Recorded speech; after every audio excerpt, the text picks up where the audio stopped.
At my son's engagement party, in front of more than 300 guests, his fiancée stepped directly in front of my wife, looked her up and down, and said loud enough for 4 tables to hear, "Do you honestly believe that cheap old dress makes you worthy of standing beside my family?" Then she reached out and pulled. The fabric tore from the collar down across the shoulder, with a sound that cut through the room like something snapping under pressure it had been carrying for a very long time. Clean, final, the kind of sound that leaves no room for anyone to pretend it did not happen. The ballroom went silent. Not the polite silence of a room waiting for a toast. The heavy, airless silence of 300 people who have just seen something they do not yet know how to categorize. And then along the left side of my wife's ribs, a long, pale scar came into the light, old silver white. The particular color that tissue turns when it has been healed for 3 decades. Across the room, the billionaire father of the bride went the color of paper. His wine glass slipped out of his hand and shattered on the floor, and he said in a voice that barely made it past his own teeth, "No, that cannot be. Is that really you?" Within 40 seconds, the most glamorous evening that family had ever thrown became the worst night of their lives. Before I take you into what happened next, I want to say something honest. I never take it for granted that you chose to spend your time here with me. So tell me where in the world you are listening from right now. Your city, your country, your time zone. Leave it in the comments. And if stories like this one mean something to you, subscribe to my channel, because I have more of them than I know what to do with. Now let me tell you how a man like me ended up in a room like that. My name is Walter Kessler. I am 63 years old. I have worked the same factory floor in Columbus, Ohio for 38 years, and in all that time I have never once worn a suit to work. But on the night my son's engagement party came apart at the seams. I had on my best shirt, my only blazer, and a secret in my inside pocket that weighed more than anything I ever carried off that floor. Derek met us on the sidewalk outside the Windermere Grand. He had on a jacket that probably cost more than my truck payment. He looked at me, and I mean really looked at me, top to bottom, the way you check a piece of equipment you are not sure will hold. And he said, "Please don't embarrass me tonight, Dad. These are important people." I looked my son straight in the eye. "I'll be exactly who I am, Derek. Like always." He did not care for that answer. He turned and walked through the front doors ahead of us, leaving me and Helen standing on the pavement, like 2 people who had shown up at the wrong address. Helen squeezed my hand. "Don't let him get to you," she said softly. "He doesn't," I told her, and I meant it, because I had bigger things on my mind that night than my son's nerves. The moment we stepped through those doors, I saw it. Right there on the backdrop behind the welcome table, a silver logo, clean and sharp. Callahan Development. The same logo I had been staring at for 3 months, on a stack of county filings in my kitchen. The same logo that appeared on a letter my neighbor carried up my driveway one Tuesday afternoon in late May, like it had personally insulted him. The same logo on a consulting agreement with my son's name buried in the fine print. My chest tightened the way a bolt tightens when the wrench goes 1 notch too far. I reached into my inside pocket and pressed the small recorder on. Ohio is a one-party consent state, which means a person who is part of a conversation may record it without telling anyone else. I had looked that up carefully, twice, because I am not a man who guesses about things that matter. Tonight I intended to be that one party. Helen leaned close to me. "Walter, you're holding my hand too tight." "Sorry, Nell, I loosened my grip. You look beautiful tonight." She smiled and patted my arm. She had no idea what was in that pocket. She had no idea about a great many things, and I had decided I was going to carry that weight for as long as I needed to. The ballroom was everything I expected. Crystal chandeliers throwing light across faces that had all been arranged into the same pleasant expression. White tablecloths pressed so smooth they looked like fresh snow. Waitstaff moving between the tables like well-mannered ghosts. And the Callahans holding court at the center of it, the way people hold court in a room they have already decided belongs to them. Preston Callahan stood near the bar. Silver-haired, broad-shouldered, the kind of man who fills a space without having to try. He shook my hand with the grip of someone who has never once in his adult life doubted his own authority. "Walter," he said, "the way you say the name of something mildly interesting that you have just remembered to acknowledge. Good of you to come. Wouldn't miss it," I said. And I meant that too, just not in the way he thought. Brooke was across the room, talking to a cluster of women with the ease of someone who was raised understanding that a room is an instrument, and the people who know how to play it hold an advantage over the people who do not. She glanced over when we came in, and I watched her eyes travel from Helen's dress down to her shoes and back up again. Then she turned and said something to her mother, Diane, and Diane's small laugh told me everything I needed to know about the evening ahead. Helen heard it too. Her chin came up just slightly, the way it does when she has decided not to give somebody the reaction they are fishing for. We were shown to our seats at the far end of the main table, not the worst position in the room, but close, and placed in a way that communicated something. Far enough from Preston and Diane that joining their conversation would have required visible effort. Close enough to the kitchen doors that we heard them swing every time a server came through. I pulled out Helen's chair. She thanked me quietly the way she always does, like I have done something worth noticing. That was when I caught Preston looking at my wife. Not the way a man looks at a woman, nothing like that, and I want to be clear about it. It was something else entirely, a flicker of recognition, or maybe confusion, the way a word sits on the tip of your tongue and refuses to come forward. It lasted less than a second before he looked away. I filed it in the back of my mind and kept my face still. I have had a great deal of practice at keeping my face still. Before I tell you what happened at that table, I need to take you somewhere else. Because if you do not understand where Helen and I come from, if you do not understand the ground we put our roots into, then what happened in that ballroom will not mean half of what it should. Cedar Hollow is not much to look at if you drive through it at speed. Small houses, old trees, a narrow road that curves down toward the water and does not go anywhere in particular after that. But Willow Fork Creek runs along the back edge of that neighborhood all year round, clear and cold, and that creek has fed this community in ways no developer's spreadsheet has ever known how to calculate. My father taught me to fish that creek when I was 6 years old. He had hands like two catcher's mitts and a voice like gravel in a bucket, and he never wasted a word in his life. He would hand me a rod, point at the water, and say, "Pay attention, Walter. The fish don't come to the ones who make noise." I have been paying attention ever since.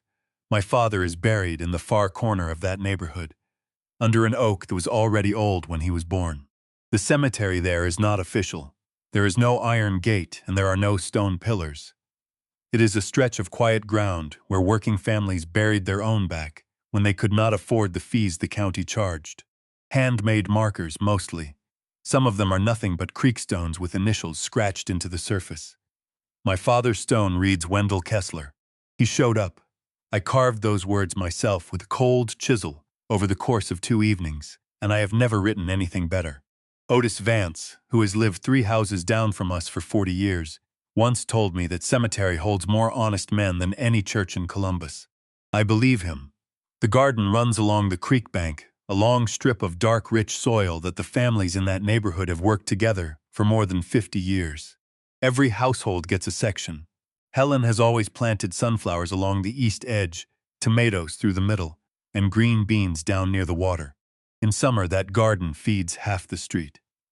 On Saturday mornings, we load up the truck and sell what we can at the farmer's market downtown, and that money has paid for school supplies and car repairs and heating bills for people who would never have asked for $1 of charity in their lives.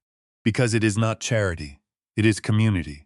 There is a difference, and men like Preston Callahan have never once been required to learn it. The well at the north end of the garden is stone, hand-dug, older than anyone now living. I rebuilt the pulley on it 15 years ago. New rope, new hardware, same bucket.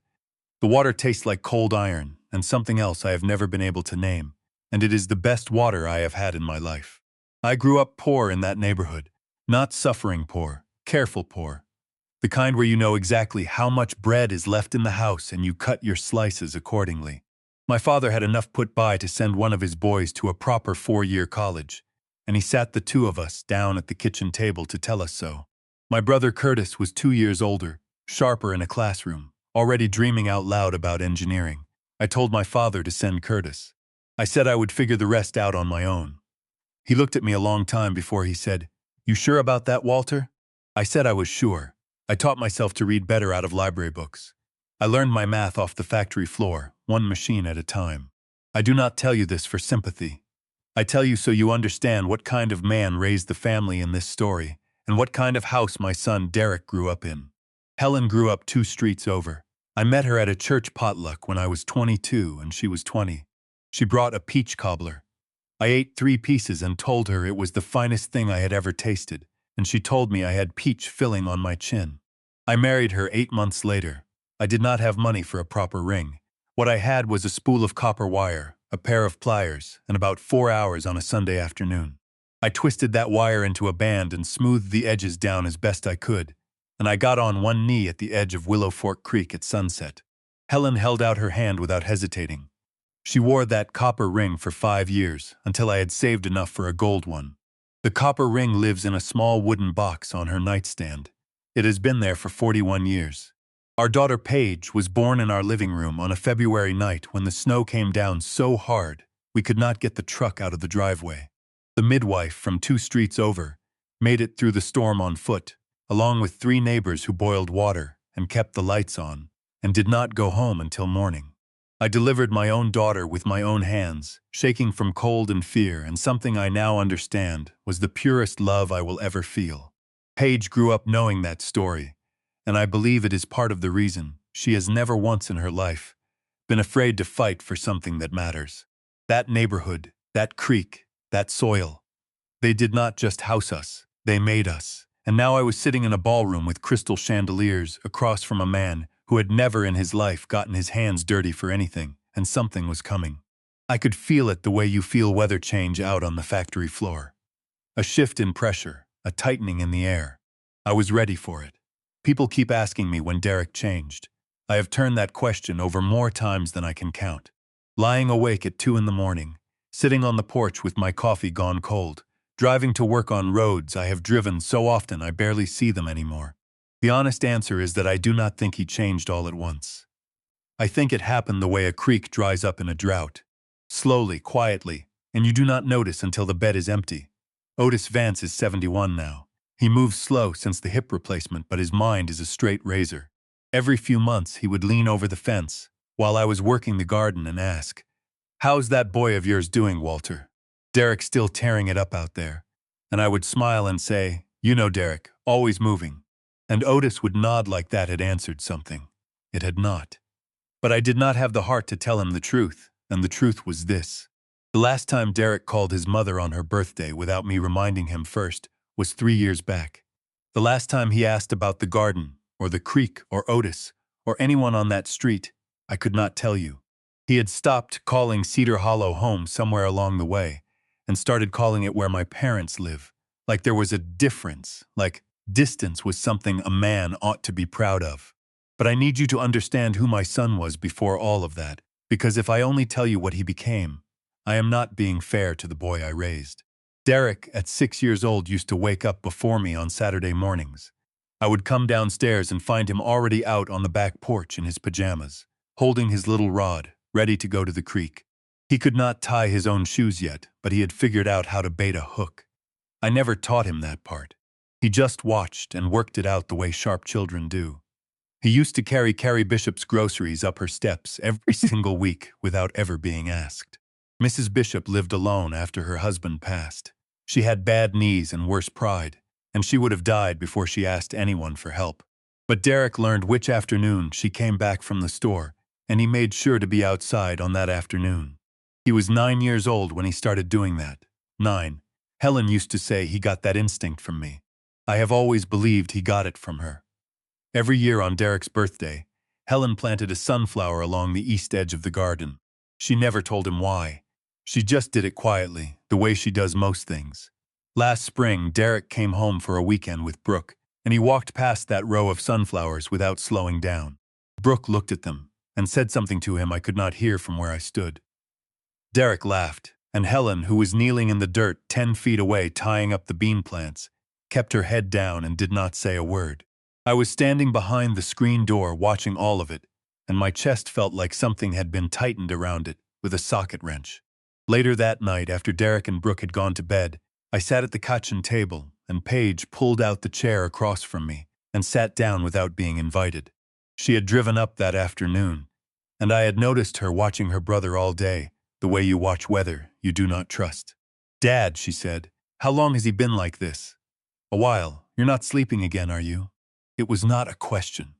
She was looking at my eyes the way her mother does, like she could read whatever I was working to keep off my face. "I sleep fine." She reached into her bag and set something on the table between us. A pharmacy receipt. My name on it. Blood pressure medication, beta blockers. She had found it in my coat pocket when she hung the coat up. "Dad." Her voice cracked straight down the middle. "Paige," I put my hand over hers. "It's managed. You have to tell Mom. Your mother has enough on her plate. Dad, she would want to know." "I know she would," I said. "That is exactly why I have not told her." Paige pressed her lips together hard. Her eyes went glassy, and she blinked fast, fighting it, and then she said, "You cannot keep protecting everybody from everything all the time. You are 63 years old, and you are running on fumes?" Looked at my daughter, this girl I had caught, with my own shaking hands on a February night in a snowstorm, and I thought about how deeply unfair it was that she had inherited every bit of her mother's ability to see straight through me. "I have a plan," I told her. "Just trust me a little longer." She wiped her eyes with the back of her hand and nodded slowly. She did not look convinced, but she trusted me. She always has. After she went up to bed, I went to my desk and opened the bottom drawer. Underneath a folder of old tax returns, there was an envelope with my son's name written across the front in my handwriting. I had written it 3 years earlier.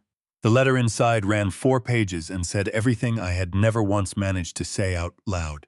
Helen read it the night I wrote it and asked me not to send it. "Not yet," she said. "Give him more time." I closed the drawer. I had given him time, but something I had found 2 weeks before that told me time was running out considerably faster than any of us knew. It was a Tuesday in late May. I remember because I had just come off an early shift and still had grease on my knuckles when Otis Vance came up my driveway, holding a piece of paper, like it had said something about his mother. "Walter," he said, "you know anything about this?" It was a letter from a company called Callahan Development, addressed to the residents of Cedar Hollow. It spoke of a proposed acquisition of properties along Willow Fork Creek, pending environmental and land use assessment. Very polite. Very official. The kind of language that is built specifically to say a great deal while telling you absolutely nothing. "Otis," I said, keeping my voice level, "where did you get this?" "My grandson found it in the mailbox this morning. His wife got one too. Half the street got one." His jaw was tight. "Walter, my father is buried in that cemetery." "My father's father is buried in that cemetery. What does acquisition mean?" "It means somebody wants to buy," I said. "Or thinks they can." I took the letter inside, sat down at the kitchen table, and read it 3 times. Callahan Development. The name sat in my chest like a swallowed stone. I got on the computer and started pulling public records. Ohio makes property transaction filings available through the county auditor's website. And I had taught myself that system 2 years earlier when a neighboring lot went up for sale. What I found over the next 3 hours turned my stomach cold. Callahan Development had been quietly buying parcels around the edges of Cedar Hollow for 18 months. Corner lots, vacant land along the creek, 2 commercial properties on the eastern boundary. They were assembling a land package piece by piece, the way you build a trap, 1 wall at a time, so that the thing inside does not notice until the last wall goes up. And then I found the name. It was in a disclosure filing for a consulting arrangement. A third-party community liaison, described as having provided local access and information in order to facilitate the assessment process. The name was Derek W. Kessler, my son. I sat back in that chair and did not move for a long time. The refrigerator hummed. A car went by outside. Helen was at work. The house was so quiet I could hear the clock above the stove ticking off the seconds of a life I had thought I understood. Derek had not been recruited. He had not been pressured. The filing showed a consulting agreement initiated 8 months earlier, and it showed that he had approached the acquisitions team himself. He had provided neighborhood surveys, access logs, documentation of the creek and garden boundaries. He had handed them everything they needed to build a case for acquisition, and in exchange the agreement outlined a future equity position in the completed development. He had walked through our garden.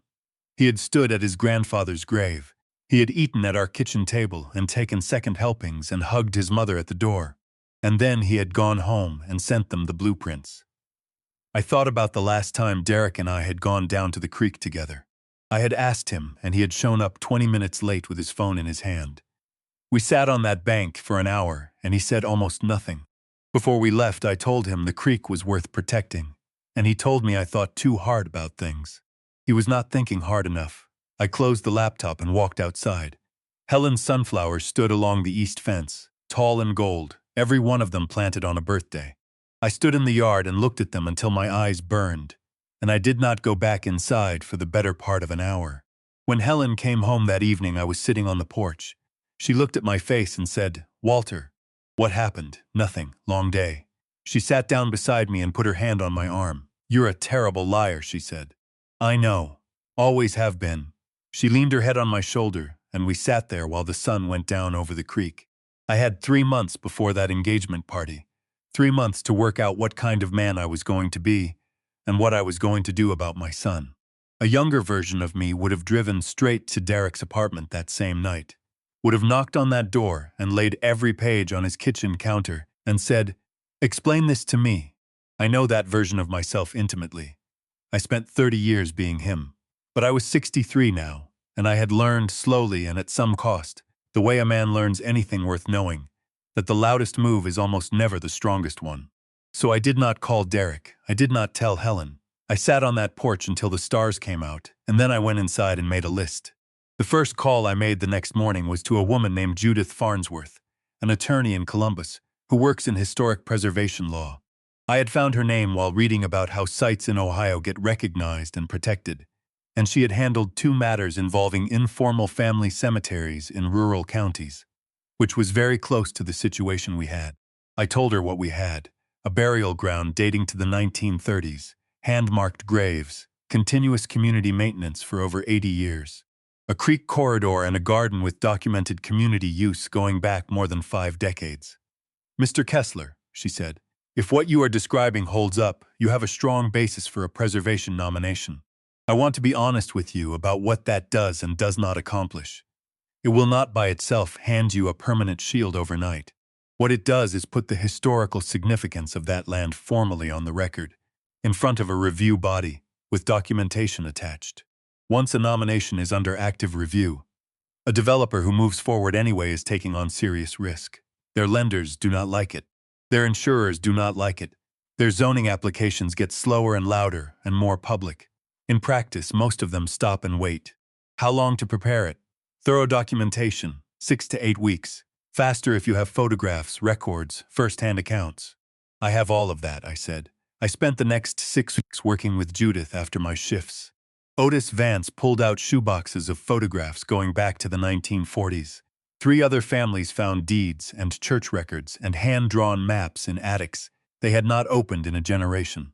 I wrote out my own account of that burial ground in longhand, every marker I could identify, every name I had ever heard attached to that soil.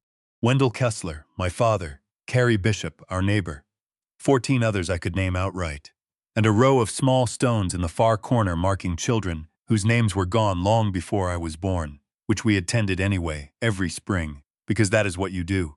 The second thing I did was call my son, not to confront him, just to ask if he wanted to go fishing. He said yes, which surprised me. He showed up 20 minutes late, which did not. We sat on the bank of Willow Fork Creek on a Saturday morning in June, and I watched my son look at his phone considerably more than he looked at the water. After about an hour, I set down my rod. "Derek, you see that bend where the water slows down?" He looked up. "Yeah, your grandfather taught me to fish that spot. The slow water is where things settle, where things stay." I paused. "Don't let anybody take away the place that made you, son. Whatever it costs to hold on to it, it is worth it." Derek looked at me for a moment. Then he said, "You worry too much, Dad." He reeled in his line and went back to his phone. I picked up my rod. We did not speak much after that.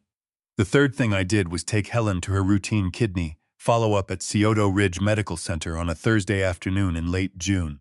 She had been going every 3 months for years. I always drove her, always sat in the waiting room with a bad cup of coffee and a magazine I never opened. That day was no different, right up until the door opened. The doctor who stepped out into the hallway was not Helen's usual physician. He was older, mid-60s, silver hair cut close, the posture that comes from decades of standing in operating rooms. He was speaking to a nurse, and when he turned, he nearly walked straight into my wife coming out of the examination room. He stopped.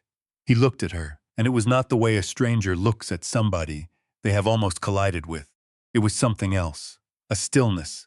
A recognition that did not make any sense standing in that hallway. His eyes dropped for a fraction of a second to the place where her collar ended and the scar line would begin underneath her blouse. "Oh, excuse me," Helen said and stepped aside. "Of course," the man said, "excuse me," but he did not move right away. He stood there another half second, and then he looked up at her face again, with an expression I could not put a name to. I was on my feet across the waiting room. I saw the whole thing. He recovered, nodded politely, and walked on. I noted the name on the placard outside the consultation room he entered. Dr. Arthur Whitlock.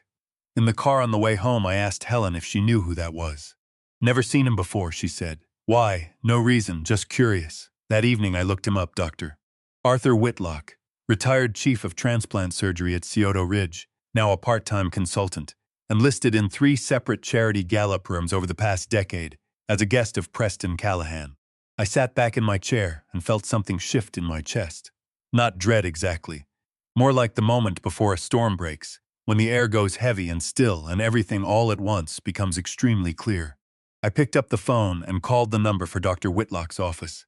While I was building my case from the outside in, somebody else in my family had been doing her own work entirely, and she had started 6 months before I ever laid eyes on that letter.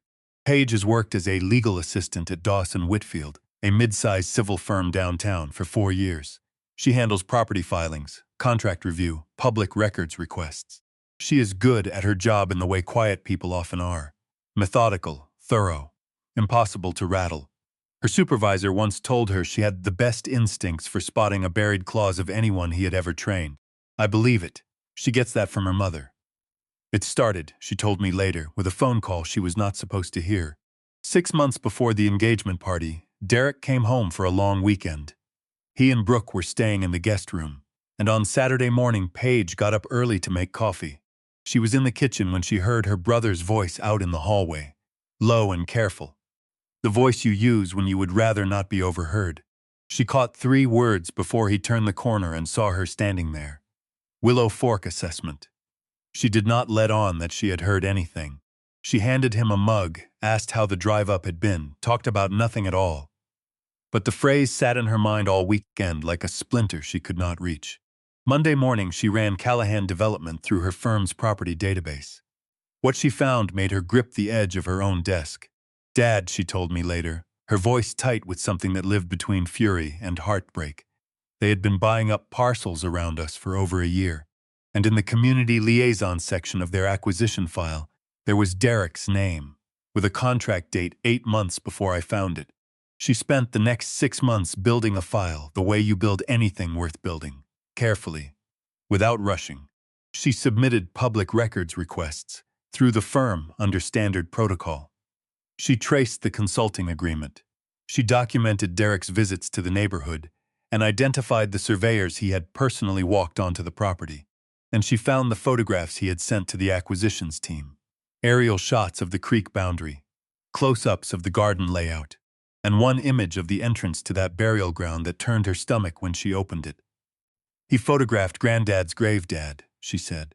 Her voice broke on that sentence, and she pushed her fingers against her mouth for a moment before she could keep going. "He walked back there and took a picture of it and sent it to them." I did not say anything for a while. I was looking at the printout she had set in front of me. My father's stone, those hand-carved letters, the old oak spreading overhead, and in the bottom corner of the frame, my son's shadow lying across the grass. "There's more," Paige said, and pulled out another document. He signed a form authorizing Callahan Development to represent his interest as a community stakeholder in any rezoning application. Legally, that document is close to meaningless, because he does not own an inch of that land. But it shows intent. It shows he knew exactly what they were planning, and he chose to help them get there. Does it show anything else? My daughter's jaw went hard. "Yes, he put your name on 2 county filings, your signature, in his handwriting." I had a comparison done, Dad. My colleague does forensic document work. It is not close. It is not even a good forgery. I looked across the table at her, 26 years old, born in a snowstorm in our living room, raised in the same house where her brother learned to bait a hook. She had spent 6 months quietly taking her own family apart in order to put the truth of it back together. And she had done it alone. because she did not want to frighten me. Why didn't you come to me sooner? Because I needed proof, she said. Not suspicion, proof. And because I didn't want Mom to know until we had something we could actually do about it. I reached across the table and put my hand over hers. I have something we can do about it, I said. Are you with me? Paige looked at me with her mother's eyes, steady, clear, not a flicker of hesitation anywhere in them. I've been with you this whole time, Dad, she said. You just didn't know it. I have to stop here for a moment. Because to understand what happened in that ballroom, to truly understand it, you need to know something about my wife that I did not learn until the night everything came apart. Something she had carried by herself for 32 years. Something that, when I finally heard it, made me feel like the ground had shifted 2 inches to the left. And I am not entirely certain I have found my footing since. The year was 1992. Derek was 2 years old. Paige had not been born yet. We were tight on money the way young families are tight. Not panicking. Just counting, every single week, right down to the dollar. Helen had a part-time job in the hospital gift shop, which was how she got her routine checkups at a discount through the staff wellness program. One afternoon in October, she went in for a standard blood pressure reading. On her way out, she passed the nurses' station and overheard 2 of them talking in that low, tight voice. That means something has gone wrong. A man had been brought in, mid-30s, 2 small children. His wife already crying in the waiting room. His kidneys had failed and he needed a transplant urgently, and his blood type was one of the rarer combinations for matching, and there was nobody on the registry who fit. Helen told me all of this 32 years later, sitting at our kitchen table the morning after the engagement party, both hands wrapped around a mug of tea she never drank. She said she stood in that hallway and thought about the wife in the waiting room. She said she thought about what it would feel like to sit in that chair and not know. Then she walked back to the nurse's station and asked whether she could be tested. She was a match. She did not call me. She did not come home first. She signed the consent forms that same afternoon, was admitted the following morning, and told me she was going in for a small procedure to remove an ovarian cyst, something a doctor had mentioned as a possibility at a previous appointment. She had the detail ready. She had thought it all the way through. She knew I would not have let her do it if I knew the truth, and she had already decided that was not going to stop her. The surgery ran 4 hours, the recovery than the doctors had prepared her for. Complications with the remaining kidney, fluid retention, blood pressure that refused to settle. She was in that hospital 4 days, not overnight the way she had told me. And she had asked the surgeon who performed the procedure not to contact her husband under any circumstances. She told him she had her reasons. He disagreed with her decision, and he told her so plainly. But he respected it. I learned every piece of this the morning after the party. I sat across from my wife at that kitchen table and listened to her tell me 32 years of truth, and I did not say a single word for a very long time, because I did not trust what would come out of my mouth if I opened it. Finally, I said, "Nell, I drove you home from that hospital. You could barely make it to the car." "I know," she said. "You told me you were sore from the laparoscopy. I know, Walter. You let me believe that for 32 years. She looked at me with steady eyes, not defiant, not apologetic, just honest. "You would have stopped me," she said. "And that man had 2 little children." I pressed my hands flat on the table. My throat was doing something I could not control. "The money," I said. "The reimbursement. It covered my medical costs and the income I lost during recovery," she said. "The rest went to Derek's fall semester." I thought about the fall semester of 1992. I thought about the envelope Helen handed me that August and told me she had put together from extra shifts. I had been so relieved that I did not ask a single question. "Nell," I said, and my voice came out rougher than I meant it to. "You gave that man 32 years, and the money you got for recovering from it you spent on our son's education." "Our son needed it," she said simply. I stood up from that table. I walked to the window and looked out at the sunflowers just beginning to catch the morning light, and my chest hurt in a way that had nothing at all to do with my heart condition. I stood there until I could breathe evenly.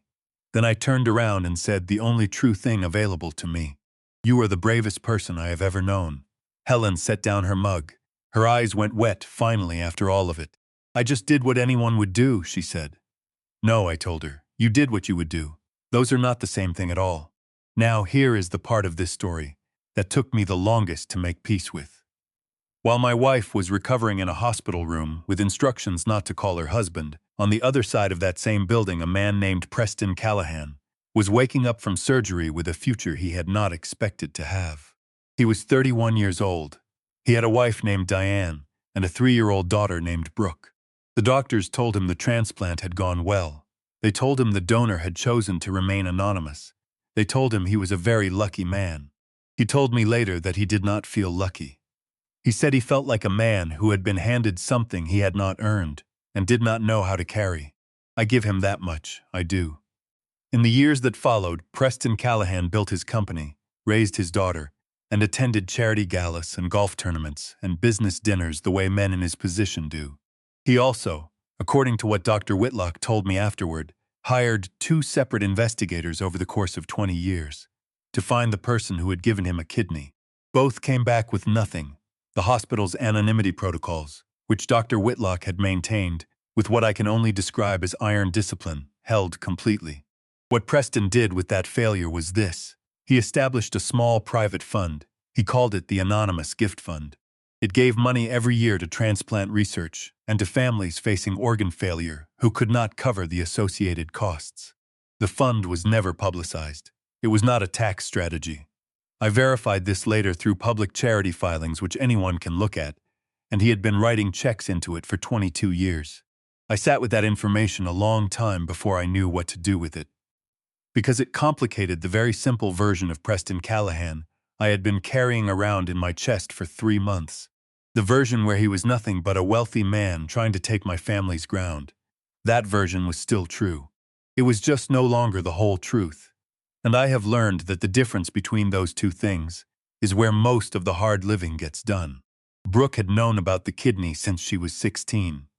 Preston told her himself, sitting at their kitchen table after dinner one night.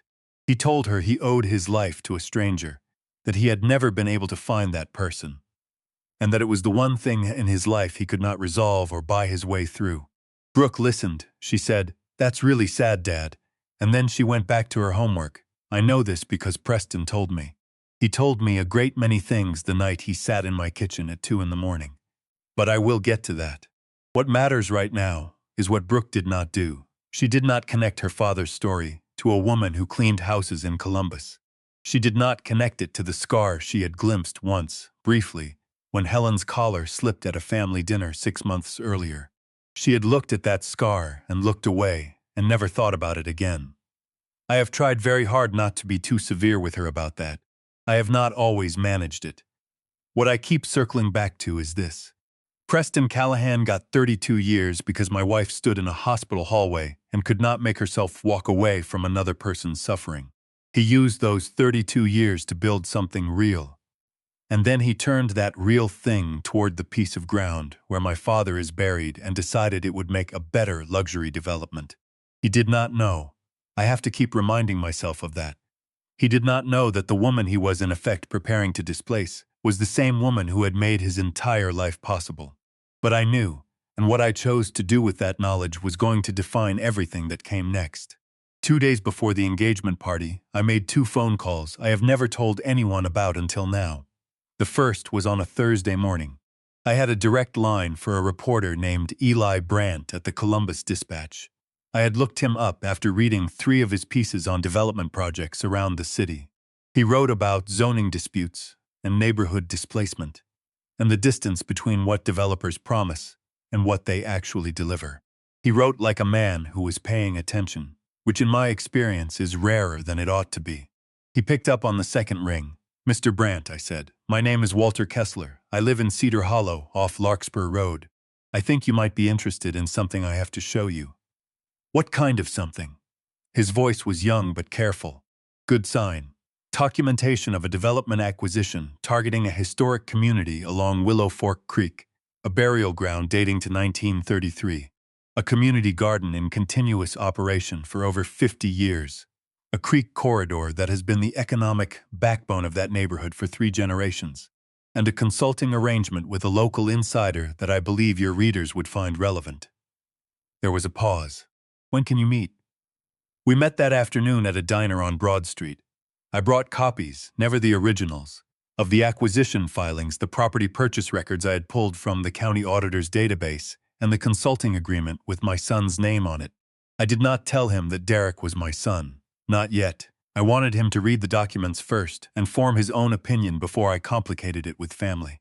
He read for 20 minutes without saying anything. Then he looked up. "Is this burial ground documented anywhere official?" "It will be by tomorrow morning," I said. "We are filing a preservation nomination with the Franklin County Heritage Trust. Once that review opens, the historical claim on that land is a matter of public record, with photographs and affidavits attached to it. Any company that keeps pushing after that is doing it in daylight, in front of a review board, with a newspaper watching." He wrote something in his notebook. "And the community has been using this land continuously for how long? The garden, 53 years. The burial ground, 90. I have photographs, church records, and first-hand accounts from 4 families who go back 3 generations in that neighborhood." He nodded slowly. "Mr. Kessler," he said, "I would like to attend the engagement party." I had been hoping he would get there on his own. "I think that can be arranged," I said. I drove home, changed into my work clothes, and spent the rest of the afternoon with Judith Farnsworth finalizing the nomination. We had been building it for 6 weeks. 53 pages of documentation, photographs, personal accounts, and historical records. Judith submitted it electronically at 17 minutes past 4 the following morning, and she called me when it went through. "It is on the record as of this filing," she said. "The review is open. Callahan Development can no longer do anything on those parcels quietly. Everything they do from this point forward, they do in front of an active heritage review, with a documented historical claim attached to it. And I promise you, their counsel will advise them to stand down while it plays out." "How long is the review?" 90 days minimum, could be longer." "That is enough," I said. I printed the confirmation and put it in an envelope with a copy of the nomination summary. That envelope went into the inside pocket of my blazer, and it stayed there until the night of the party. On the morning of that party, I stood in front of the bathroom mirror buttoning my shirt, and Helen came in behind me and straightened my collar without being asked, the way she has done for 40 years. "You look handsome," she said. "I look like a man wearing his only blazer." She laughed, a real one, the kind that reaches her eyes. "Same thing," she said. "Walter, are you nervous?" "No, and I meant it." She studied my face in the mirror for a moment. "You're planning something." "I'm always planning something. That's why you married me." She shook her head, but she was still smiling. She did not know what was in that envelope.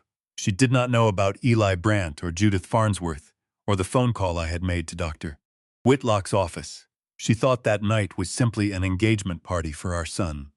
I was going to let her think that for as long as I possibly could. So now we are back in that ballroom. Back to the chandeliers throwing light across 300 faces. Back to the tablecloths pressed smooth as fresh snow. Back to the Callahan family, holding the center of the room the way people hold something they have always owned, which for the purposes of that evening they had. They had booked the Windermere Grand's main hall 6 months in advance. They had chosen the menu, the flowers, and the soft jazz that moved through the room, like something that costs money in order to feel relaxed about. The crowd was Columbus money and Columbus connections. The kind of room where everyone knows what everyone else is worth, and nobody says so out loud because that would be vulgar. Women in dresses that cost more than my truck.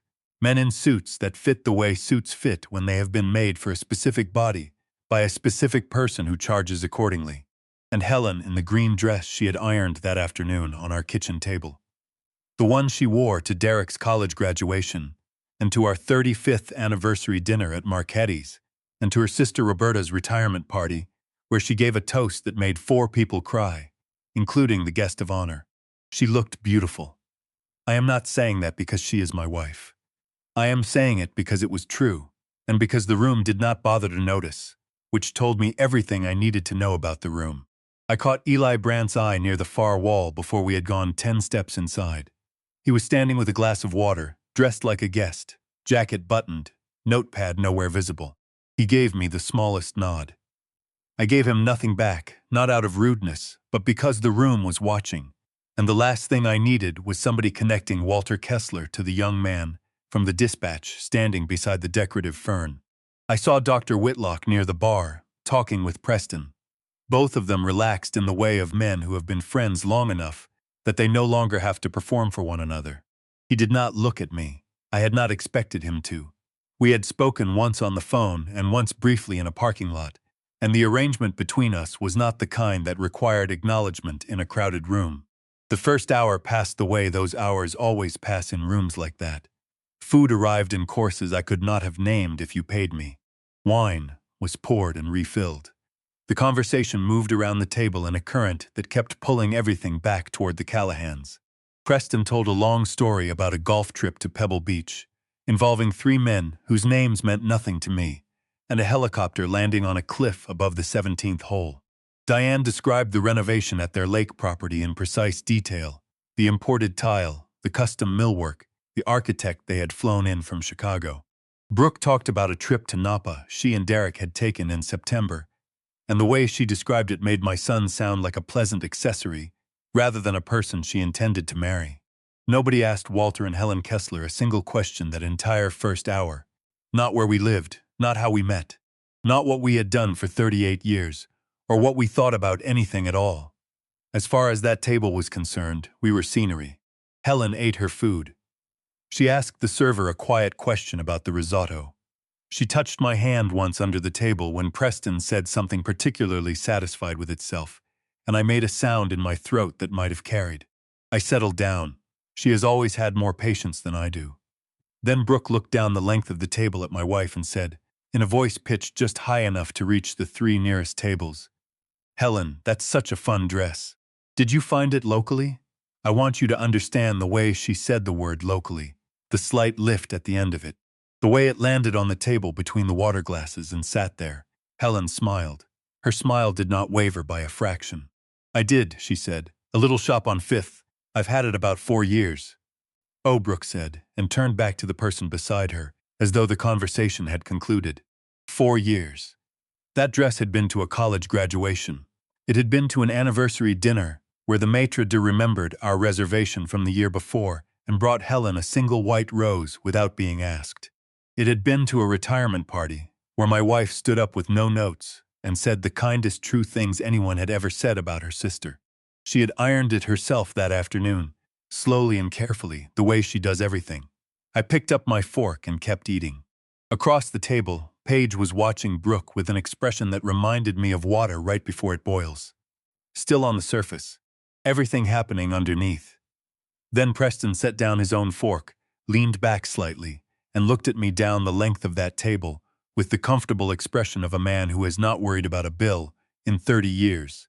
"So, Walter," he said, and the way he said my name was the way you say the name of something minor you have just remembered to mention.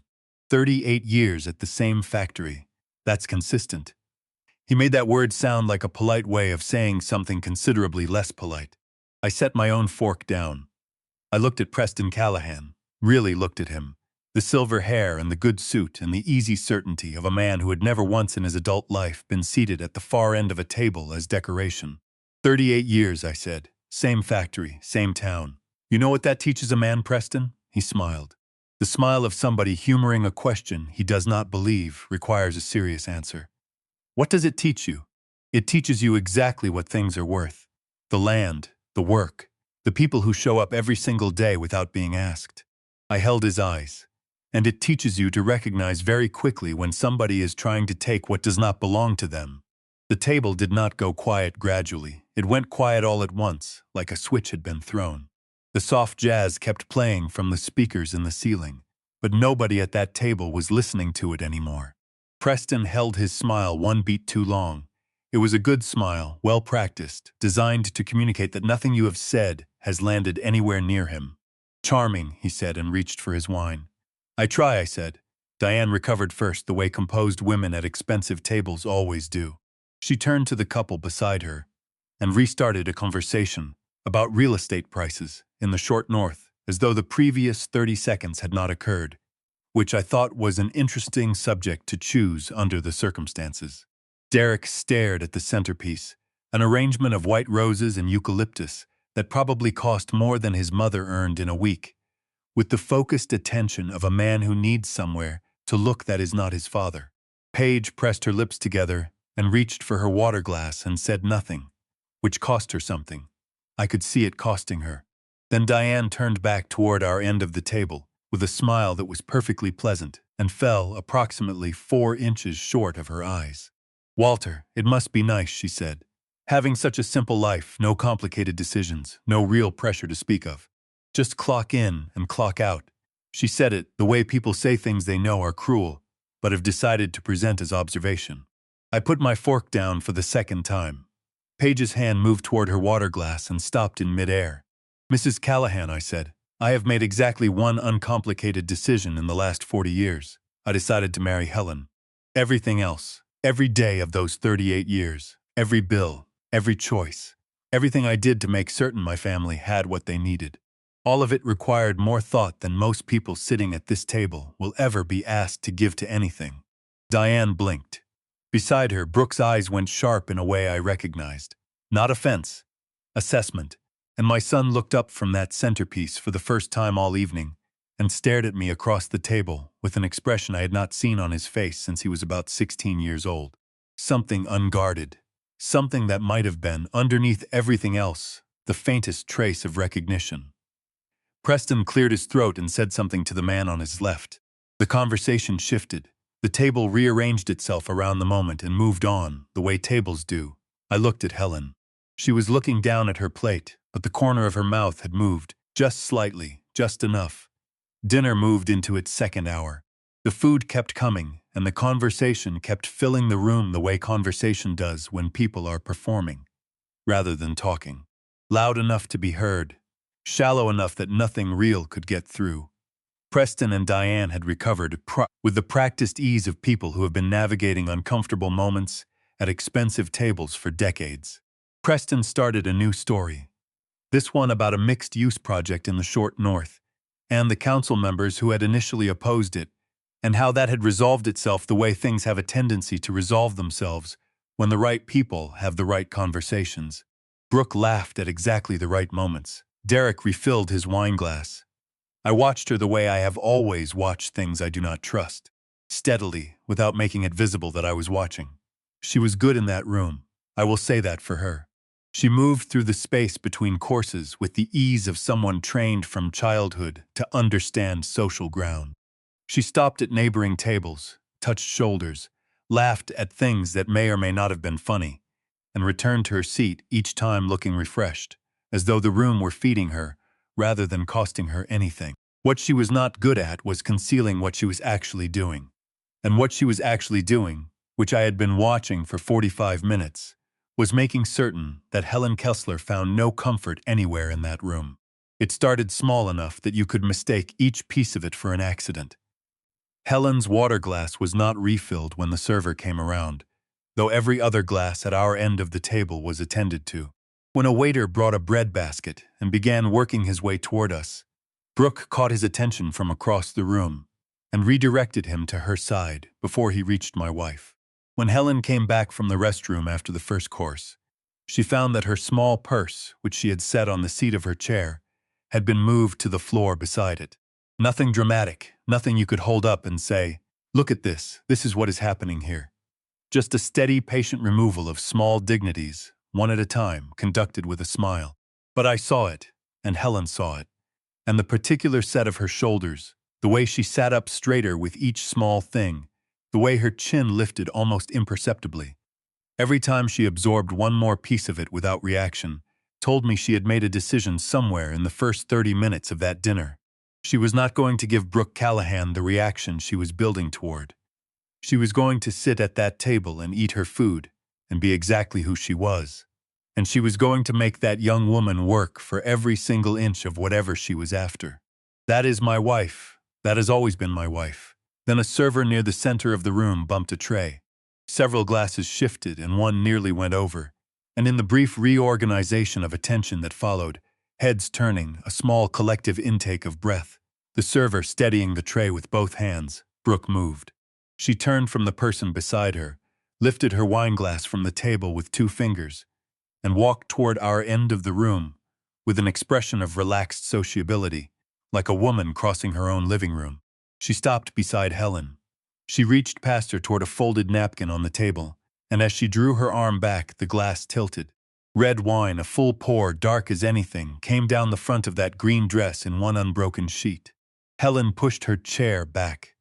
She stood up and looked down at the stain spreading across fabric she had ironed on our kitchen table that afternoon, and she pressed her lips together until they went white at the edges.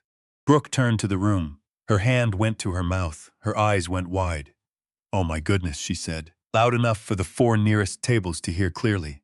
She spilled wine all over herself. She looked at my son with an expression of concerned bewilderment.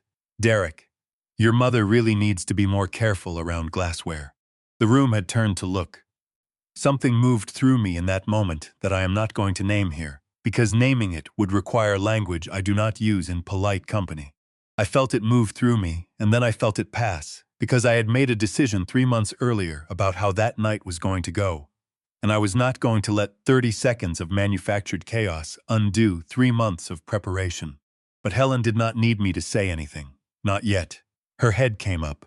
Her eyes were bright, not with tears, with something considerably harder and more deliberate than tears. And when she spoke, her voice was so quiet and so steady that the nearest tables leaned slightly inward to catch it. "I didn't spill anything, Brooke," she said. "You know that as well as I do." Brooke's eyebrows rose. She arranged her face into wounded surprise with the speed of somebody who has practiced it in a mirror. "Excuse me, are you calling me a liar in front of my family's guests?" "I'm saying what happened," Helen said. "You can call it whatever you like." Brooke took one step closer. Her voice dropped, but the drop was strategic. It pulled attention inward rather than pushing it away. "I would be very careful right now," she said. "You are a guest in this space. You are embarrassing your son, and you are making accusations in front of people whose opinion of this family matters." Derek was on his feet before I registered that he had moved. He came around the back of his chair and put his hand on my shoulder from behind. I had been pushing my own chair back. I was already half standing. His voice was low and tense and aimed directly at my ear. "Dad, sit down. Please don't make this worse." I turned and looked at my son. He was standing just behind me, one hand on my shoulder, the other in his jacket pocket. His jaw was set. His eyes were asking me to stand down, to absorb this the way we had always absorbed things, to keep the surface of the evening intact so the room could go on being comfortable with itself. And I saw it clearly, fully, without any remaining possibility of misreading it. It was not embarrassment on my son's face. It was not even shame, it was calculation. He was not asking me to sit down because he was worried about me or about his mother. He was asking me to sit down because he was worried about himself, about the deal, about the equity position, about the particular vision of his own future that required this room to think well of him. I took my shoulder out from under his hand. Slowly, deliberately. "I see you, Derek," I said, just loud enough for him. "I see exactly what's happening here, and I need you to know that I see it." His jaw tightened so hard I heard his teeth. He looked away first. I sat down, not because he asked me to, because I had something in the inside pocket of my blazer that was going to do considerably more damage to the right people than anything I could have said in that moment, and I was not going to dilute it by spending my anger where it would be wasted. Brooke had already turned back to my wife. Her voice had shifted register entirely. All warmth now, all concern, honey poured over something sharp. "Here," she said. "Let me help you with that." Her hands moved toward Helen's shoulder, toward the collar of that green dress, fingers reaching for the fabric. "Let me find you a napkin." I was watching her hands. Helen was watching her hands. Neither of us moved fast enough. The tear ran from the collar of Helen's dress down across her left shoulder and partway down her side, the green fabric peeling back to expose the white of a bra strap, and below it, curving along the left side of her ribs, a scar. Long, pale. That particular silver white that comes from tissue which healed 3 decades ago and has carried the record of it ever since. A line the body drew for itself and then declined to erase. It ran in a clean arc beneath her lower ribs. The signature of a living donor surgery. Though most of the 300 people in that room would not have known the clinical name for what they were looking at. They only knew it was a scar. They only knew it was old. And they only knew that Brooke Callahan had just put it on display in front of every person she had ever wanted to impress. Brooke stepped back. One step. Her chin was still up, and her expression was still working to hold its shape. The wronged woman, the reasonable woman, the woman who had simply been trying to help. But her eyes had dropped to that scar, and something behind them had gone very, very still. I have thought about that moment many times since. About what it must have been like to be Brooke Callahan in the 3 seconds after that fabric tore. Her father had told her the story when she was 16. A woman, a stranger, a kidney. 1992. She had listened and said that it was really sad and gone back to her homework, and she had not thought about it again in any serious way for 12 years. Until the scar. I watched it happen on her face, the connection forming, the arithmetic completing itself. The answer arriving like something she had not asked for and could not give back. Her mouth opened slightly. The hand that had just torn the dress dropped to her side, and in the space of those 3 seconds, that young woman understood something. It would take her father another half-minute to reach. Helen did not move to cover herself. She reached up slowly and touched the torn edge of the fabric. Just touched it, with 2 fingers, the way you touch something to confirm that it is real. And then she lowered her hand. She stood in the center of that room, with her scar visible to every person in it, and I watched my wife make a decision I had never seen her make in 40 years of knowing her. Not a decision to fight, not a decision to flee, the decision to stay exactly where she was and take up exactly as much space as she was owed. She looked at Brooke. The look was not angry, it was not wounded. It was the look of a woman who has been carrying something alone for 32 years and has just, in one sudden and entirely involuntary moment, been relieved of the option of carrying it any further. "You wanted everyone in this room to see what I am," Helen said. Her voice did not shake, it did not rise. It came out of her the way truth comes out when a person has finally stopped managing it. "All right. Now they see. I am a woman who has cleaned other people's houses her entire working life and never once asked to be thanked for it. I am a woman who raised 2 children on what my husband carried home from a factory floor, and I am proud of every year of it." She paused for just a moment. "And I am a woman with a scar on her side that has been there since 1992, when I walked into a hospital for a routine appointment and heard a nurse say that a man with 2 small children was going to die before the end of the week if somebody did not give him a kidney." She looked directly at Brooke. I was tested. I was a match. And I made a decision that afternoon which I have never for 1 second regretted. You can make of that whatever you like, but that is what I am. The room did not breathe. From somewhere near the bar I heard it before I saw it. The sound of a glass being set down on a hard surface. Deliberate. The sound a person makes when they have decided something and are putting down whatever they are holding so their hands will be free. Dr. Arthur Whitlock walked out from the edge of the crowd, 65 years old, silver-haired, moving with the unhurried certainty of a man who has spent 4 decades delivering information in rooms where the stakes were very high and the margin for error was very small. He walked to the center of the floor and stopped, positioning himself between my wife and Preston Callahan, in a way that was not accidental.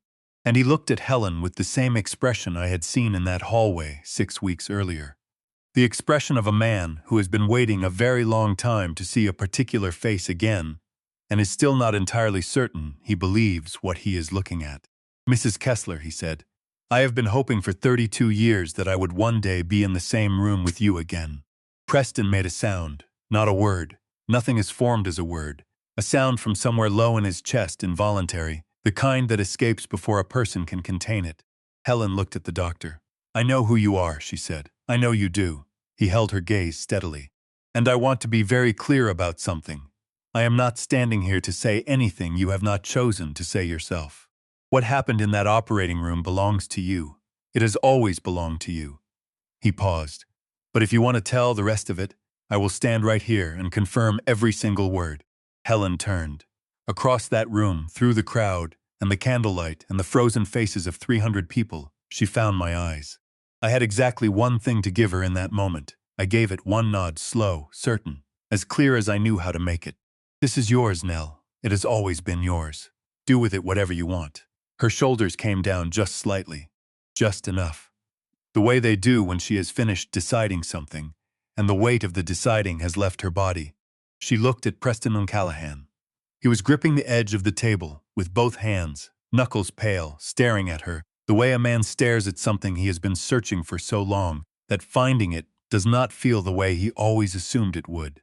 "Mr. Callahan," Helen said, "in October of 1992, I was at Scioto Ridge for a routine checkup. On my way out, I heard a nurse say there was a man on the transplant floor, 2 young children, wife in the waiting room, who was not going to survive the week without a kidney. I asked to be tested that afternoon. She did not look away from him. I was a match. The surgery was the following morning. She stopped. And then, in a voice quiet enough that only the nearest people could have heard it clearly, she said, "I hope those 32 years were good ones, Mr. Callahan."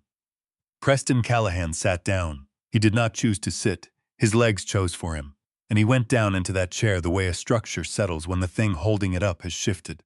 Not collapsing, not dramatic, just a slow and inevitable descent toward a lower position. His hand moved to his chest. His mouth opened, closed, and opened again. "That was you," he said. The words came out barely above a whisper, split down the center by something that did not have a name yet. "All this time, that was you." Paige's hand found my arm from across the table. She gripped it hard enough that I felt it in the bone. I did not move. I did not look away from my wife standing in the center of that room with her scar showing, and her head up and her voice used, and her secret, finally after 32 years, no longer hers alone to carry. I did not mind the pain in my arm at all. Preston sat in that chair, with both hands pressed flat on the table in front of him, like he needed the surface to remind him where he was. Diane had her hand on his arm and was saying his name quietly, over and over, the way you do when you are trying to pull somebody back from somewhere very far away. He was not listening to her. He was looking at my wife. Helen stood exactly where she had been standing. Dress torn, scar visible. Not 1 inch of her shrunk back from the space she occupied. She was watching Preston with an expression I had never seen on her face in 40 years of marriage. Not anger, not satisfaction. Something quieter and more permanent than either of those. The expression of a woman who has finally set down something very heavy and is deciding whether she intends to pick it up again. Dr. Whitlock stepped forward. His voice was the same measured tone it had been before. A surgeon's voice, calibrated for rooms where panic is the most dangerous thing present. "Preston," he said, "I have known you for 20 years, and I need you to hear me clearly. The woman standing in front of you is the reason you were at Brooke's 3rd birthday. She is the reason you were at your daughter's graduation. She is the reason you have been present for every single thing that has mattered to you in the last 32 years. He paused. "Her name is Helen Kessler. She lives 4 miles from your office, and until tonight she has been cleaning houses to pay her bills." The room had the quality of held breath. 300 people collectively deciding not to move. Brooke made a sound. Small and involuntary, almost inaudible, the kind that escapes before a person can stop it. She was looking down at her own hands. Derek had not moved since his mother began speaking. He was still standing behind his chair, one hand on the back of it, his face the color of old ash, his mouth slightly open, like a word had started and then lost its way. That was when my daughter stood up. She did not raise her voice. She did not need to. She reached into her bag, pulled out a brown envelope, and set it on the table in front of her brother, with a sound that was somehow louder than it had any right to be. Near the far wall, I caught a movement. Eli Brandt had set down his water glass and taken out a small notebook. He was writing. I looked away before anyone noticed me looking. "Since we're all learning things tonight," Paige said, looking directly at Derek, "I thought this would be a good time for a few more." He looked at the envelope. He did not touch it. "Open it." She let that sit for a second. "That is not a request." His fingers moved to the flap. He pulled out the first document, a copy of the Callahan Development acquisition, filing with his name in the Community Liaison section. Then the consulting agreement, his signature at the bottom of it. Then 2 pages of forensic handwriting analysis, comparing his handwriting to signatures on 2 county filings. Signatures he had put there under my name. His hands started to shake. The papers rattled faintly, and he pressed them flat against the table to make it stop.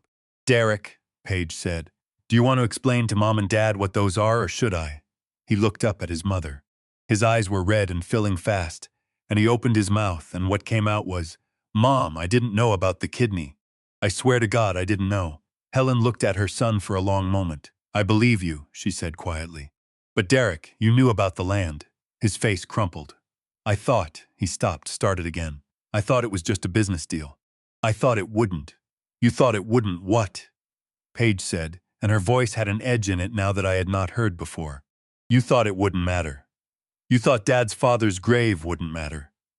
You thought the garden where Mom plants a sunflower for your birthday every single year wouldn't matter. He pressed the back of his hand against his mouth. He was crying now, fully, without trying to stop it. I stood up. I reached into the inside pocket of my blazer and took out the envelope Judith Farnsworth had prepared. I walked it down to Preston Callahan's end of the table and set it in front of him, flat on the white cloth. "Preston," I said, "this is a historic preservation nomination for Cedar Hollow, filed with the Franklin County Heritage Trust this morning at 17 minutes past 4. The burial ground, the creek corridor, the community garden, all of it is now the subject of an open heritage review, on the public record, with 90 years of documentation attached." I kept my voice even. "You can push forward if you want to. I would not advise it. Every step you take from here happens in daylight, in front of a review board, with photographs of hand-carved grave markers sitting in the file, and with a reporter from the Dispatch who already has copies of everything I just described. Your project is finished. I am sorry it took this evening for you to find out." Preston looked at the envelope. Then he looked up at me, and his face was doing several things at once, none of which I had ever expected to see on a man like him. "I didn't know," he said. "About her. About any of it." "I know you didn't," I said. "That is the only reason I am telling you tonight instead of letting your lawyers discover it on Monday morning." He reached for the envelope slowly, the way a man picks up something fragile. He held it in both hands and did not open it. "Diane," said Preston. "Not now, Diane." His voice had gone rough and quiet. "Please, not right now." I turned back toward my seat. Brooke was standing a few feet away, and as I passed her, she said nothing at all. But she looked at me with an expression that was new on her face. Not apology. Not quite. Something earlier than apology. Recognition, maybe, of the kind that arrives right before the apology and hurts considerably more. I nodded at her once and walked back to my wife. I have spent 63 years learning the difference between the things worth saying and the things worth swallowing. That night I was done swallowing. I stood beside Helen and looked at my son, still seated, still holding those papers against the table with both shaking hands, still searching the room for something to anchor himself to. The guests around us had shifted. Some had moved away. Some had moved closer. The way people arrange themselves around something they know is important and do not want to miss. I was aware of Eli Brandt near the wall. I was aware of Dr. Whitlock standing quietly to the side. I was aware of Preston Callahan holding that envelope in both hands like it weighed something. Mostly I was aware of Derek. I walked to where he sat and I spoke in a voice I did not bother to lower. "I want everyone in this room to hear what I am about to say. Not because I want an audience, but because the people in this room have spent the evening forming an opinion of my family based on incomplete information, and they deserve the rest of it." Derek looked up at me. His eyes were swollen and wet, and he looked about 12 years old, and it cost me more than I am willing to describe to keep going. "This is my son," I said. "I love him. I have loved him since before he was born, and I will love him after everything that happened tonight, and after every night that follows. That is not in question." I paused. "What is in question is this, Derek. You knew that Callahan Development was targeting Cedar Hollow. You found out, and instead of coming to me, instead of going to your mother, you signed a consulting agreement and handed them information about that neighborhood. You walked into the garden where your mother has planted a sunflower for your birthday every year of your life, and you photographed it, and you sent the images to a development company. You walked to the back corner of that ground, and you photographed your grandfather's grave, and you sent that too. My son made a sound I am not going to try to describe. You also put my signature on 2 county filings," I said. "Your sister found it. She has been sitting on it for 6 months, because she did not want to break your mother's heart before she had something she could actually do about it." I heard Helen draw a breath beside me. She had not known about the signature. Her hand found my arm. "I am not telling you this to destroy you," I said. "I am telling you because you are 30 years old, and you are standing in a room full of people who are about to walk out of here with a version of who you are. And you need to decide, right now, tonight, whether that version is the one you want to be. Not for them, for yourself." His chin was shaking. "Dad, let me finish." I looked at him steadily. "Your mother gave a piece of her own body to save a man she had never met. She did it without telling me, without telling anybody, because she did not want to be talked out of it. She used the money she received during her recovery to pay your tuition. She carried that secret for 32 years, and she has never once asked for a single thing in return. The room was utterly still. That is the woman who raised you, Derek. I need you to think very hard about whether the man you have become is worthy of her. My son's tears were dropping onto the tablecloth, and he was no longer trying to stop them. Helen touched my arm. I looked at her.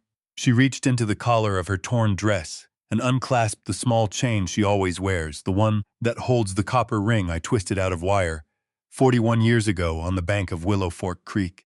She pressed it into my hand and closed my fingers around it. I walked to Derek and set it on the table in front of him. Your mother wore this for 5 years, I said. Not because it was valuable, because the man who made it showed up. Every single day, without being asked, without an audience, he just showed up. I stepped back. That is all I have ever asked of you, son. Show up. Derek picked up the ring with both hands. He held it carefully, the way you hold something whose weight you have only just now understood. And he bent his head over it, and his shoulders shook with the kind of crying that does not make any noise at all. I turned to Helen and held out my hand. She took it without hesitation, the way she has taken my hand without hesitation for 40 years, every single time we have walked toward a door together. And behind us once, in a voice so broken it barely carried across the room, I heard my son say, "Mom." Helen's hand tightened in mine. She did not stop walking, neither did I. Some things you can earn back. Some things you cannot. And what Derek did with that ring, and with that night, and with everything that came after it, was going to be his work to do. Not mine, not his mother's. Ours was finished. We drove home in Helen's old sedan, 40 minutes from the Windermere Grand back to Cedar Hollow, through streets that had gone quiet the way Columbus goes quiet after 10 on a weeknight. Traffic lights cycling for nobody, gas stations lit up and empty, the occasional car moving through an intersection like it had somewhere important to be. Neither of us spoke for the first 20 minutes. It was not the heavy silence of two people with things unsaid between them. We had been married 40 years, and I know the difference. It was the silence of two people who have just been through something large and need to let it settle before they can find words for it. Then Helen said, "Walter, yeah. Did you know before tonight? Did you know it was him?" I kept my eyes on the road. "No," I said. "I knew about the land. I did not know about the rest." She turned to look at me. I could feel it. "You invited Dr. Whitlock." "I did. Why?" "Because I saw the way he looked at you in that hallway 6 weeks ago," I said. "And I thought, whatever that was, whatever that man knows, I want an honest person in that room." I did not know what he knew. I just knew he was not going to lie about it. She was quiet for a moment. Then she said, "You could have told me. You would have worried." "Walter, I know." "I know, Nell," I said. She turned back to the window. We crossed the bridge over Willow Fork Creek, and I could see the water catching the streetlight below, dark and moving the way it always moves. Another mile, and we pulled into our driveway. When the headlights swept across the front of the house, they caught the row of sunflowers along the east fence, tall and gold even in the dark. 9 of them. One for each year my son had been away from that neighborhood in any way that counted. Helen made a sound beside me, a small sound from somewhere deep, the kind that comes before crying, and sometimes never gets any further than that. She pressed her hand to her mouth. Her shoulders shook once, twice, and then the tears came. Not the dramatic kind. Not the kind that asks for comfort. Just the quiet, steady kind that means something has finally been permitted to be what it is. I turned off the engine. I reached over and took her hand and held it, and her fingers curled around mine immediately, tightly, and we sat there in the dark driveway of the house, where we raised our children while my wife cried herself back to even ground. After a while she said, "I'm all right, I know you are," I said. We went inside. I put the kettle on.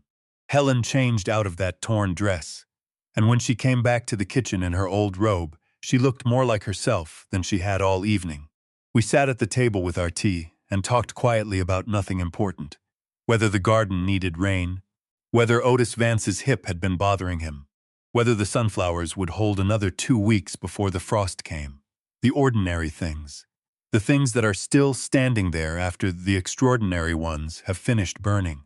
It was 20 minutes past 11 when somebody knocked at the door. 3 knocks, measured. Not urgent, but not tentative either. The knock of a person who has made a decision and is committed to it. I looked at Helen. She looked at me. I got up. Preston Callahan was standing on my front porch without his jacket, without his tie, and without his car anywhere in the driveway, which meant he had walked from wherever he had parked it. He was holding a plain envelope in both hands, and he looked like a man who had spent the last 2 hours arguing with himself and had only recently arrived at a conclusion.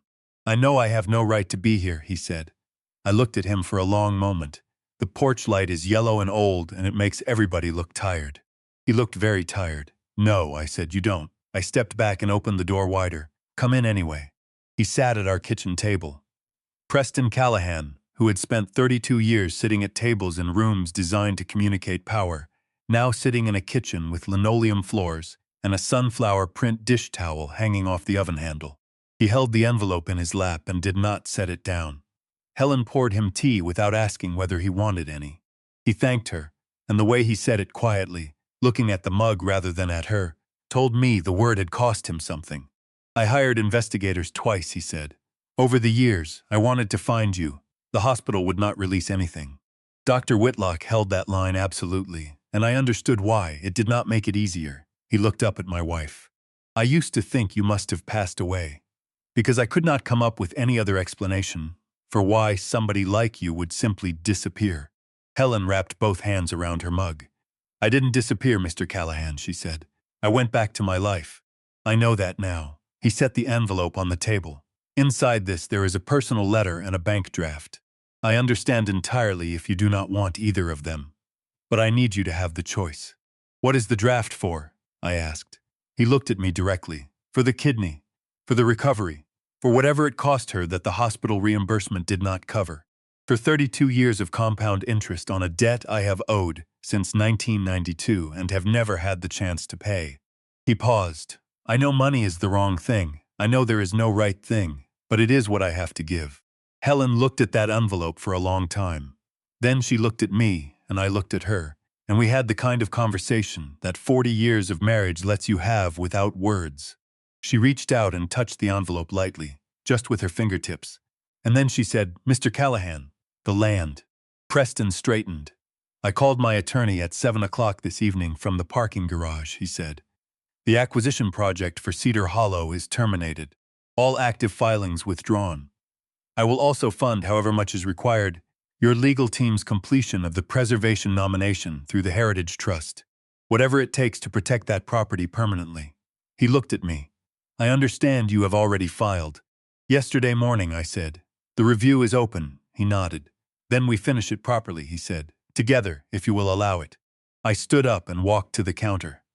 I stood with my back to the room for a moment, looking out the window over the sink at the dark shapes of the sunflowers. Then I turned around. "There is one more thing," I said. "My father is buried in that ground, along with 14 other people I can name, and a number I cannot. That ground stays undisturbed, not just protected on paper, undisturbed." "Agreed," Preston said without any hesitation at all. I sat back down. The morning after that party, I was out in the garden at 6:30 when my phone rang. Judith Farnsworth. Preston's attorney had contacted her office the previous evening to confirm the withdrawal of every Callahan development filing associated with Cedar Hollow. Judith's voice had the careful neutrality of a lawyer delivering good news she does not want to oversell. "With the opposing interest withdrawn," she said, "this review should proceed without meaningful challenge. I expect full approval within 90 days, possibly sooner."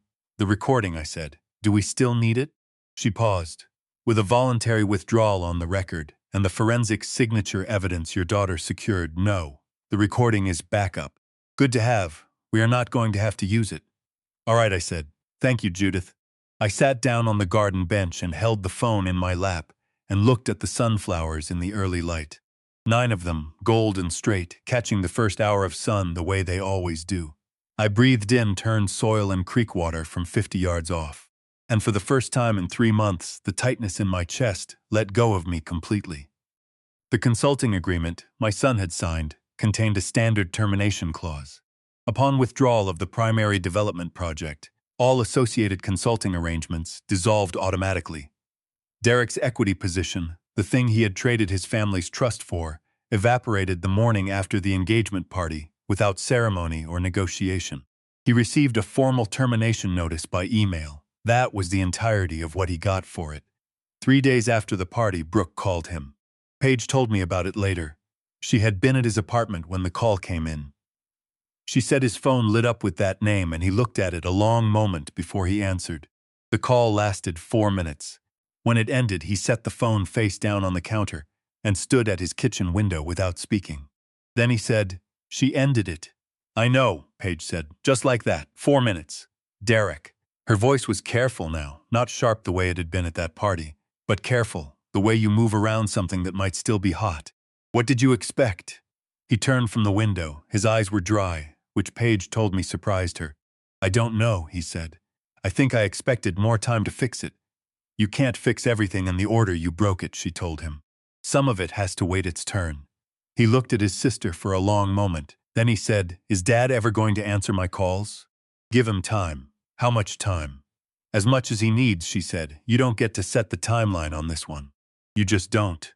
A week after the party, Paige drove to his apartment a second time. She knocked, not the way she had knocked the first time, hard and announcing, but an ordinary knock. He opened the door looking like a man who had slept badly and eaten less. She handed him an envelope. "What is this?" "Dad wrote it 3 years ago," she said. "Mom would not let him send it. Read it when you're ready." She left without going inside. He called me 4 days after that. I did not answer. He left a voicemail that ran 47 seconds, and I listened to it twice in the truck before I went in for my shift. His voice was steady in a way that sounded like it had required effort to get there. He said he did not have the right words yet, but that he was going to find them. He said he was sorry. He said he knew that sorry was not enough, and he was not asking me to pretend otherwise. He said he would wait as long as he needed to wait. I saved the voicemail. I did not call back that day or the next, but I saved it. 2 weeks after the party, on a Thursday evening, Paige called to tell me her brother had driven back out to Cedar Hollow. She had followed him, she said, just to be sure he was all right. He parked on Larkspur Road and walked down to the creek and stood on the bank a long time. "Did you talk to him?" "Eventually. What did he say?" She was quiet for a moment. "He said he didn't know how to fix it, Dad. And I told him he doesn't fix it. He just starts being different. Today, not tomorrow." She paused, and then he asked whether you would ever forgive him. And I told him I thought Mom already had, because that is who she is, and that you were going to take longer, and that he should let you. I held the phone and looked out the kitchen window at the sunflowers, dark shapes in the evening light. "She's right," I said, "about all of it." "I know," Paige said. "She usually is. 2 months is not a long time." "I know that. Barely long enough for a garden to turn over. Barely long enough for a season to commit to itself one way or the other.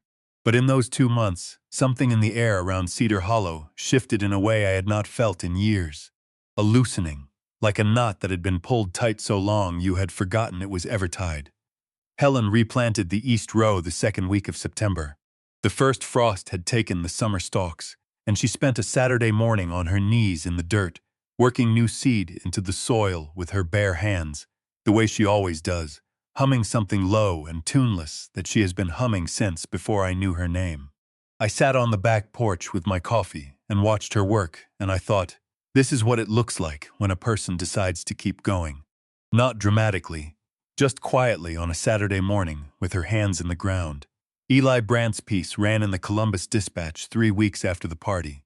It was thorough and measured, the kind of reporting that trusts its subject matter to be interesting without any help from the writer.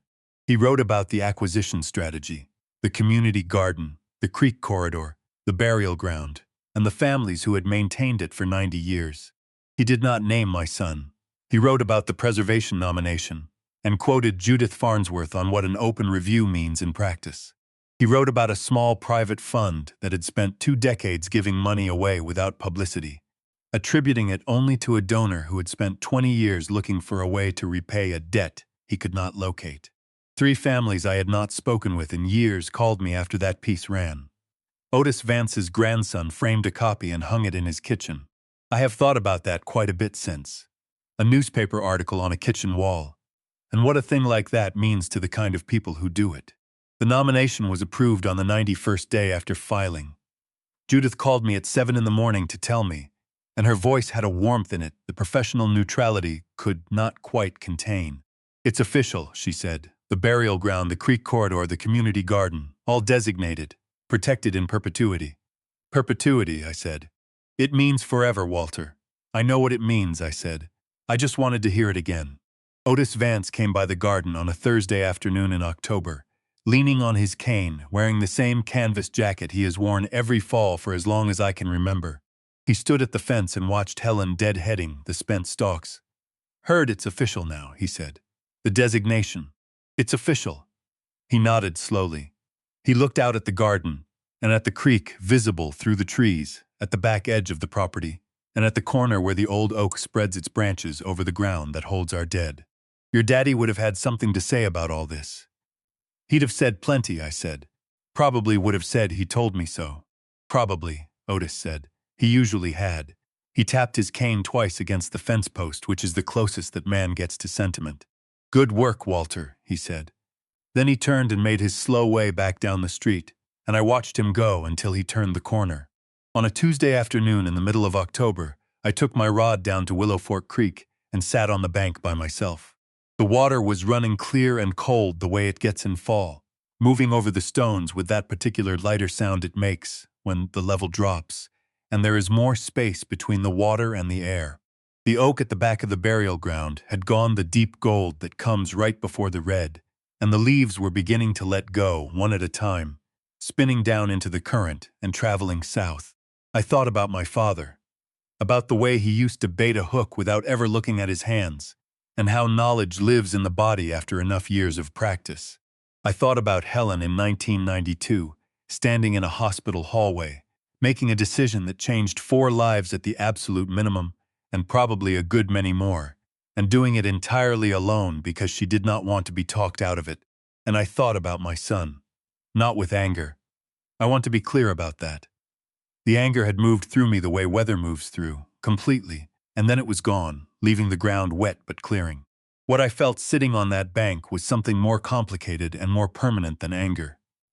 It was the specific ache of loving somebody who has disappointed you so thoroughly that you have to decide, from scratch, what love is going to look like from here forward. I did not know yet what it looked like. I was still finding out. My phone buzzed in my shirt pocket. I pulled it out and looked at the screen. "Derek." I let it ring through to voicemail and sat there with the rod in my hand while a yellow leaf came loose from the branch above me and floated down onto the water.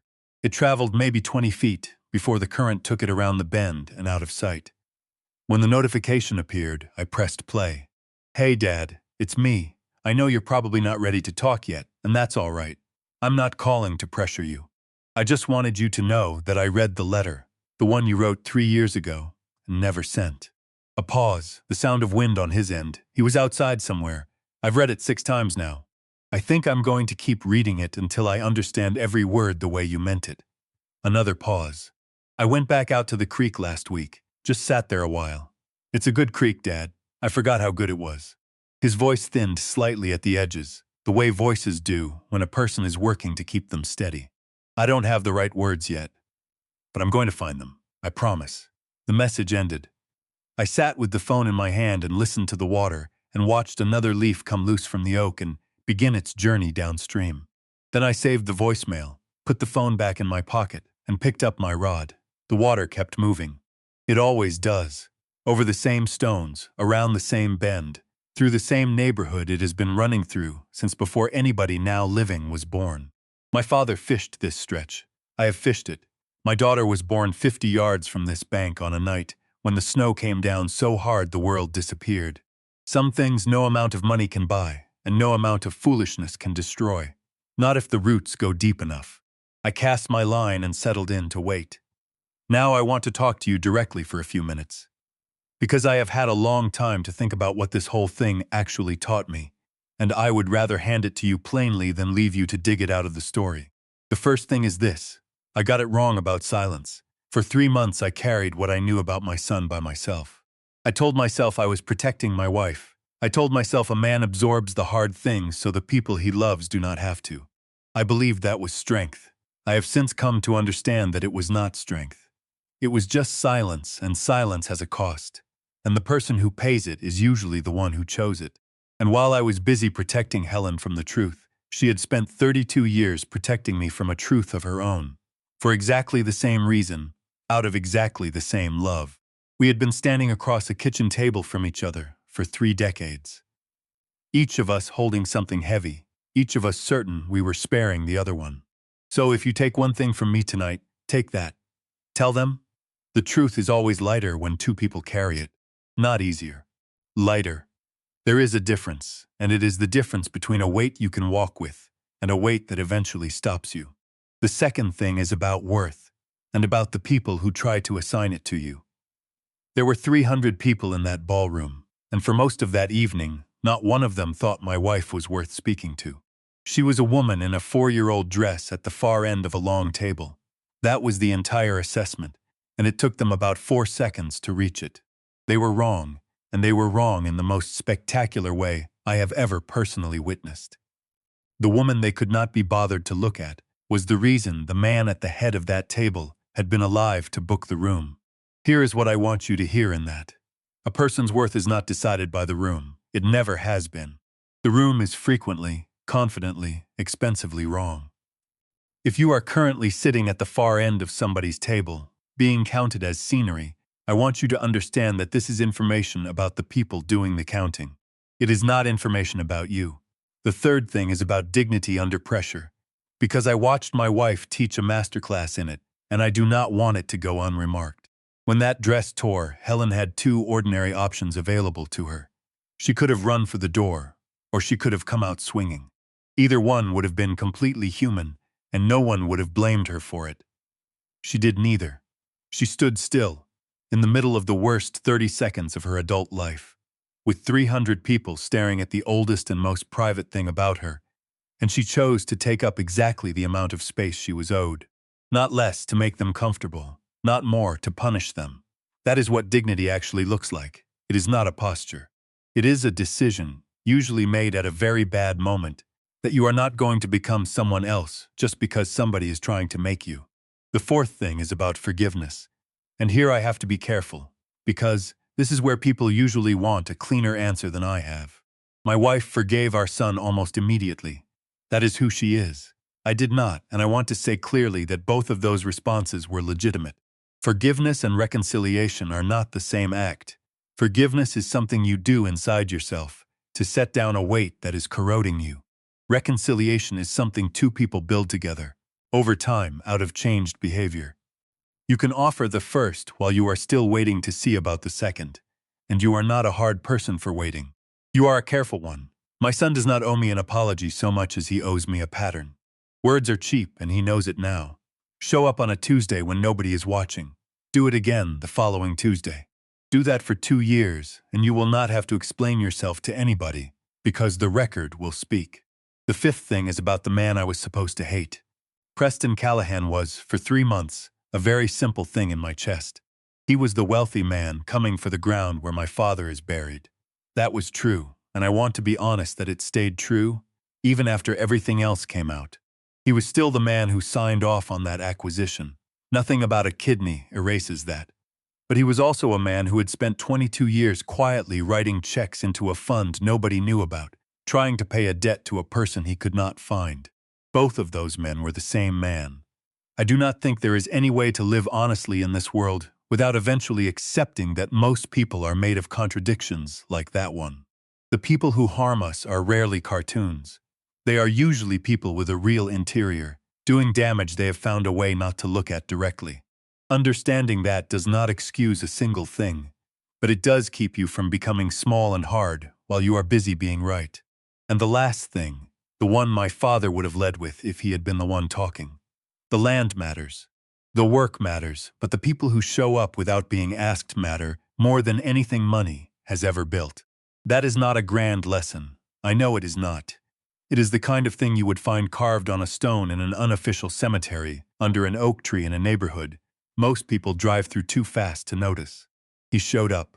4 words in a lifetime accounted for. People use the word revenge for stories like this one. I understand why. But what I felt standing in that ballroom was not revenge. It was just the truth arriving on schedule, after a long delay, and finding everybody exactly where it had left them. Revenge, when it comes, does not always look like fire. Sometimes it looks like a preservation filing submitted at 4:17 in the morning by a woman with a law degree and a great deal of patience. Sometimes it looks like a daughter spending 6 quiet months building a file. And sometimes it just looks like an old man sitting on a creek bank, waiting. Because the water is going to keep moving, whether or not anybody approves. If this story meant something to you, leave a comment and tell me what part stayed with you. Share it with somebody who needs to hear it. And subscribe to my channel so you do not miss what comes next, because the next story is already waiting. Thank you for staying with me all the way to the end. That matters more than you know. I write these stories myself, by hand, one line at a time, usually late at night. And I want to say that plainly, because it matters to me that you know a person is on this end of it. The narratives on this channel are works of fiction, built for reflection and for entertainment. Names, places, and details are invented or dramatized for the telling, and any resemblance to real people or events is coincidental. What is not invented is the reason I write them. Every one of these begins with something I have actually watched happen to somebody, in some form, somewhere, and ends with a lesson I believe is worth keeping. If this one was not for you, no hard feelings at all. There is something out there for everyone, and I hope you find it.